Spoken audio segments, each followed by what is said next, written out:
हे दोस्तों, आरव घाई करते हुए कॉलेज के हॉलवे से सेमिनार हॉल की तरफ जा रहा था और तभी वो देखता है कि उसके दोस्त रवि मोबाइल में देखते हुए कुछ तो कर रहा है। उसके पास जाता है और बोलता है, रवि चल, एक बहुत ही इंटरेस्टिंग सेमिनार होने वाला है, वैल्यू ऑफ टाइम के ऊपर। जस्ट स्टार्ट ही होने वाला है, चल मेरे साथ। मुझे लगता है कि यह एक लाइफ चेंजिंग इवेंट होने वाला है ना। उसके पास ऊपर रवि उसका मजाक उड़ाता है, हंसता है, भाई ये सब मेरे बस की बात नहीं है, तू जा, ये सब टाइम वेस्ट चीज है, मेरे पास इतना टाइम नहीं है कि मैं सब फालतू चीजें करूं। उसके ऊपर आरव को गुस्सा आता है, वो सोचता है कि इसने कुछ सुना ही नहीं, लेकिन उसे लेट हो रहा था, इसलिए वो उसने जल्दी उसे छोड़कर सेमिनार हॉल की तरफ जाता है। हॉल में जैसे ही वो पहुंचता है, वो जान में जान आती है, क्योंकि अभी तक सेमिनार स्टार्ट हुआ ही नहीं था। नाक से की जाने वाली आवाज, लाइन्स डम की जाती है और स्टेज पे एक स्मार्ट दिखने वाला इंसान माइक के सामने खड़ा हो जाता है और बोलना स्टार्ट करता है। हेलो एवरीवन, आज मैं आप लोगों को लेक्चर लेकर ये चीजें बताऊंगा कि टाइम की वैल्यू क्या होती है। आज आप लोगों को एक बहुत ही इंटरेस्टिंग कहानी सुनाने वाला हूँ और यह कहानी में 3 पावरफुल लेसन छुपे हैं, जो अगर आपने समझ लिया और याद रख लिया तो यह कहानी ही आपको सिखा देगी वैल्यू ऑफ टाइम। मैं चाहता हूँ कि इससे पहले कि मैं इस कहानी के थ्रू आपको लेसन समझाऊं, आप खुद से कैच करने की कोशिश करना कि कहानी के 3 इंपॉर्टेंट लेसन क्या है, और बस वह कहानी बोलना स्टार्ट करता है। और दूर गांव में किसी एक गरीब मछुआरा होता है जिसकी उम्र काफी हो गई होती है। अब वो घर की मजबूरी और हालात ऐसी होती है कि उसको एक सुबह कई बार जब सूरज ना निकला हो उससे पहले ही नदी के पार जाना हो चाहिए, ताकि दूसरे लोग मछली ना पकड़ लें। और ऐसे ही कई बार चलता रहा। एक दिन स्पेसिफिकली बहुत ही ज्यादा अंधेरा होता है, रास्ते की कोई भी लाइट काम नहीं कर रही होती है, इतना अंधेरा होता है कि उसके हाथ भी प्रॉपरली नहीं दिखते हैं, लेकिन फिर भी वह बहुत आराम से नदी से चलने लग जाता है, क्योंकि वहां पर इतना बार जा चुका था कि कोई नया इंसान तो वहां खो ही जाता, लेकिन उसके रास्ते में एक एक कोना पता था। नदी के पास वो पहुंचने ही वाला था कि तभी उसका पैर एक गोनी पे लगता है और वह गोनी पत्थर से भरा हुआ था। अब नदी के कोने में कई बार ऐसे पत्थर नहीं होते हैं, इसलिए कई बार बच्चे पत्थर जमा करके वहां लेके जाते हैं और उससे खेलते हैं। यह आदमी को लगता है यार मजा आ गया, क्योंकि कई बार टाइम पास करने के लिए तो वो भी पत्थर ढूंढता था, बस उसे मिलता नहीं था। इसलिए वो पत्थर को बनी गोनी को लेकर नदी के पास पहुंचा। नदी के बीचों बीच एक बड़ा सा पत्थर होता है जो कटोरी के शेप में लगता था, वो दूर होता है और कई बच्चे वहां से पत्थर फेंकने की कोशिश करते हैं।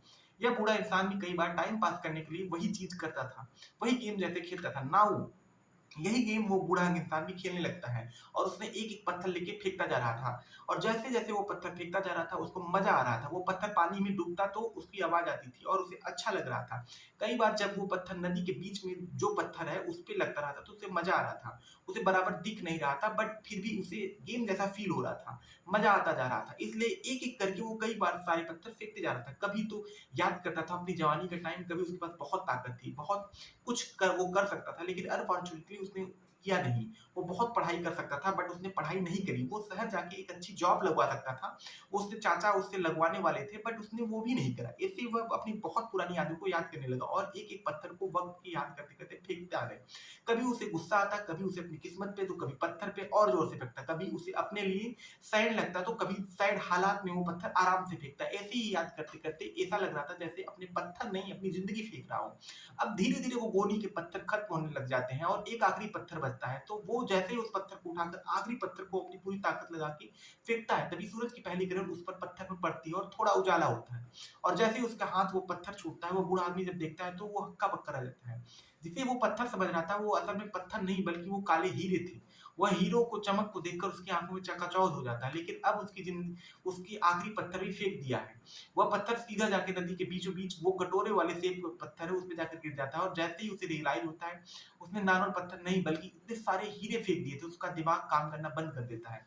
उसको इतना ज्यादा अफसोस होता है कि यह मैंने क्या कर दिया।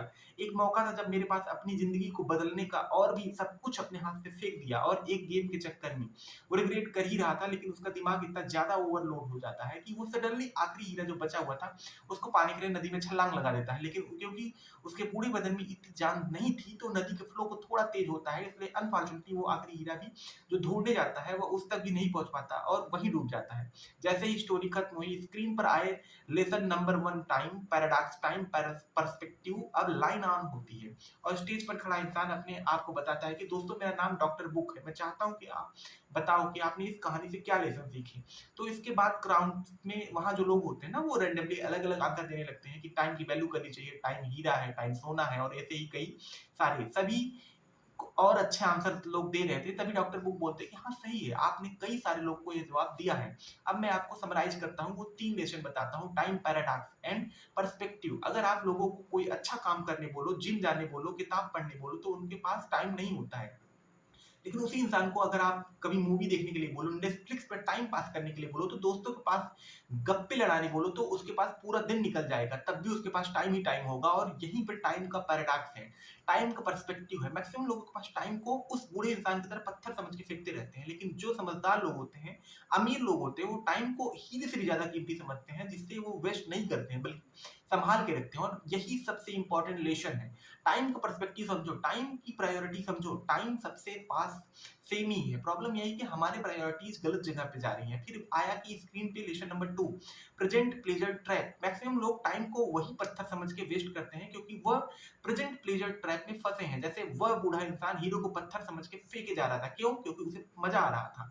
जब भी वो पत्थर को फेंक रहा था, उसकी आवाज उसे गेम जैसा फील हो रहा था और उसको डोपामाइन रिलीज करने दे रहा था। कई बार हम भी ऐसी चीजें करते हैं, लेकिन मोबाइल स्क्रीन पर फालतू चीजें देखते हैं, ऐसी चीजें जो शॉर्ट टर्म के लिए डोपामाइन रिलीज करती हैं, लेकिन लॉन्ग टर्म में वो हमारा नुकसान करती हैं। इसीलिए सेकंड लेसन यह है कि प्रेजेंट प्लेयर ट्रैप से बचो। जो फिर करना है, वेल यही आता है लेसन नंबर 3, जो स्क्रीन पे दिखाया जा रहा है, future thinking with delete gratification. जो लोग अपने ग्रेटिफिकेशन को डिले कर सकते हैं, वही लोग मैक्सिमम टाइम अमीर बनते हैं। टॉपर वो नहीं बनते हैं जो सिर्फ एक दिन पढ़ाई करता है, टॉपर वो बनता है जो डेली पढ़ाई करता है। डेली पसीना बहाता है, क्योंकि उसको पता है कि डेली पसीने से आज बहा रहा है, उसे शायद इतना मजा नहीं आया, लेकिन एक टाइम के बाद जब बॉडी लोग देखेंगे तो अप्रिसिएट करेंगे, वो खुद के लिए खुश रहेगा। जितने लोग अमीर बनते हैं, वो बड़ा बिजनेस कर पाते हैं, उनको मजदूरों की तरह डेली पैसे नहीं मिलते हैं, बल्कि वो फ्यूचर थिंकिंग की तरह 5-10 साल बाद कि आज की मेहनत करते हैं, डिलीट ग्रेटिफिकेशन करते हैं। इसलिए आप भी अपने टाइम को प्रेजेंट प्लेजर पे वेस्ट करने के बजाय डिलीट ग्रेटिफिकेशन और फ्यूचर थिंकिंग पर करो। क्योंकि याद रखो, सबसे डेंजरस लॉस वही होता है जो आपको लॉस लगता ही नहीं है। आपको भी कई सारे दोस्त ऐसे होंगे जो उन कुछ लोगों को इस सेमिनार में भी आने वाला होगा, बट वो लोग नहीं आए होंगे, क्योंकि यह सेमिनार आके ऐसी बातें सुनना डिफिकल्ट है। यह आपको सोचने पर मजबूर करती है, लेकिन वहीं अगर आपका दोस्त कोई मूवी देखने चलने बोलेगा तो शायद रेडी रहेगा, क्योंकि वो डिलेड ग्रेटिफिकेशन नहीं है जो लोग प्रेजेंट प्लेजर ट्रैप में फंसे हुए हैं। ना ये सुनते ही आरव को अपने दोस्त रवि की बाहर से मिलनी थी, उसकी यादें आई, बट तभी डॉक्टर बुक ने एक और चीज बोली। एक चीज मैं आपको बोलूंगा कि अपना टाइम बचा करना है तो ऐसे लोगों के साथ हो सके तो कम से कम टाइम स्पेंड करो। टाइम की इज्जत ही नहीं करते हैं, बल्कि ऐसे लोग के साथ ज्यादा टाइम स्पेंड करो जो वक्त की वैल्यू समझते हैं और जो अपने आप को इंप्रूव करते हैं। यह जितने भी लोग सेमिनार में बैठे हैं, इन लोगों की बातचीत करो, इनके साथ बॉन्डिंग क्रिएट करो, बिकॉज यह आपकी तरह ही लोग हैं जो टाइम की वैल्यू करेंगे। जब कि मैक्सिमम लोग टाइम वेस्ट करेंगे, डॉक्टर बुक ने वहां के लोगों को एक कम्युनिटी का पार्ट बनने के लिए एनकरेज करा, ताकि जितने भी लोग वहां पे हैं जो पॉजिटिव सोच रखते हैं, वह लोग साथ में मिलकर अच्छा काम कर सके और अपने आप को इंप्रूव कर सके, अपने टाइम को अच्छे से यूज कर सके। और बस उसी के साथ वो सेमिनार खत्म हुआ। इसके बाद जब आरव वापस उस सेमिनार में निकला, तो उसने नोटिस किया कि हार्डली वो सेमिनार जो सिर्फ आधे या 1 घंटे का था, लेकिन उसके जो बातें थी उसे समझ में आई थी, वो जिंदगी भर उसे याद रहेंगे। जब भी वो सेमिनार हॉल से बाहर निकलता, तो उसने देखा कि रवि अभी भी वहीं पे था, कुछ और दोस्तों के साथ बातें कर रहा था, कभी मोबाइल पर स्क्रॉल कर रहा था और कभी उसे बस ऐसे ही एक्सपेरिमेंट के लिए उसने पूछा कि रवि, तुझे पता है एक बहुत ही इंपॉर्टेंट सेमिनार होने वाले कि कैसे अमीर बना जा सकता है। उसमें बहुत पावरफुल किताबों की बात की है, उस सेमिनार में सीखने मिलने वाला है। मुझे पता है कि तेरे घर में काफी फाइनेंशियल प्रॉब्लम है, वो फाइनेंशियल प्रॉब्लम खत्म हो सकती है अगर तू जाके उस किताब की बातों को सीखेगा और वहां पे ज्वाइन करेगा तो। बट रवि अगेन हंसते हुए बोला कि नहीं यार, अभी नहीं, अभी मैं बिजी हूँ, थोड़ा दोस्तों के साथ हूँ, बाद में कभी करूंगा, और बस वहां से निकल जाता है। और वही बात आरव डिसाइड करता है कि वह रवि के साथ कम टाइम स्पेंड करेगा। अब फास्ट फॉरवर्ड, ऐसे ही कॉलेज खत्म हो जाता है। 5 साल के बाद नाउ रीयूनियन होता है और कई सारे कॉलेज के लोग वापस से कॉलेज आते हैं। सभी दोस्त कॉलेज के बाहर खड़े होते हैं और तभी वहां पे एक बड़ी सी मर्सिडीज आती है। मर्सिडीज के अंदर से निकलता है आरव, और उसे देख के सभी लोग काफी शॉक्ड हो जाते हैं, स्पेशली रवि जो उसका दोस्त था। वो जानता है और लोगों की बातचीत होती है, और बातचीत बातों में से पता चलता है कि कैसे आरव कॉलेज के बाद काफी ज्यादा सक्सेसफुल हो गया।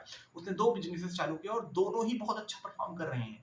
वो देखता है कि आरव की फिजिक भी बहुत अच्छी चल रही है, फिजिकली उसने अपनी हेल्थ पर अच्छी कर ली है, और उसे अपनी गर्लफ्रेंड के साथ वहां पे आया होता है। इसके साथ बातचीत में पता चलता है कि उसकी जल्दी एक डेस्टिनेशन वेडिंग होने वाली है, और वहां पे अपने सभी पुराने कॉलेज के दोस्तों जो होते हैं उनको इनवाइट करता है और वो इनविटेशन वेडिंग पे आते हैं। बट जब रवि अगेन बोलता है नहीं यार मेरे से तो बहुत मन है लेकिन मैं नहीं आ पाऊंगा, मैं तो जॉब में फंसा हुआ, बहुत सारे काम कर रहता है यार, टाइम ही नहीं मिलता है।